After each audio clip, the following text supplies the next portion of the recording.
anybody else find it disturbing that during the pandemic, all the major corporations in lockstep, seemingly like they all were run by the same think tank, just upped their prices for no fucking reason? Even companies and industries that had nothing to do with supply chain shortages, they just upped them. It's no shock that BlackRock, State Street, and Vanguard own a percentage of most corporations out there. And I think these corporations look to BlackRock and the rest of those companies for guidance, as far as strategy.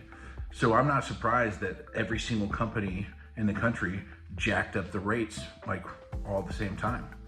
The cocky ones that jacked it up even more than they should have, they're like the ones that are trying to be cool in the boys club. And think of it like this: Trump, Roger Stone, the Federalist Society, Heritage Foundation, the Evangelical Right, Alliance Defending Freedom, they have a small group of people that ordered the hit on democracy. The hitman was multinational corporations called BlackRock, State Street, and Vanguard. And they're the ones who carried it out. They're the ones who went to each single company that they have a share in or interest in, and they gave them strategies to increase profits exponentially. As a byproduct, the middle class was even weakened even more so during the pandemic. And kind of like how Putin will try to say that he's like pro-Biden or like pro-Kamala, just to throw like a wrench in things, double reverse Uno. He thinks that we'll actually fall for that. And I think that's the same thing with like BlackRock and State Street and Vanguard. They'll invest on the surface level of like woke culture, and they'll try to give off the impression of being, progressive, but that's only because they know that it makes them more money. I think they have an ulterior motives. I think the multinational corporations here and abroad are conspiring with authoritarians and Trump and the religious right to try to turn our country in a fascist theocracy, and that's redundant at this point. We all know that they're trying to do that per Project 2025. They put it in writing. The economy was their main goal. That they wanted to attack the economy. They wanted to weaken us and then blame, Democrat politics for it, and then make everybody freak out, and then cause a power vacuum. Faux zealots, Maga, so-called Maga, they would rush in a power vacuum, take control, usher in autocracy, with Trump being, basically like the supreme leader over in China. Trump talks a lot of shit about China, but he wants to mimic exactly what's going on with China.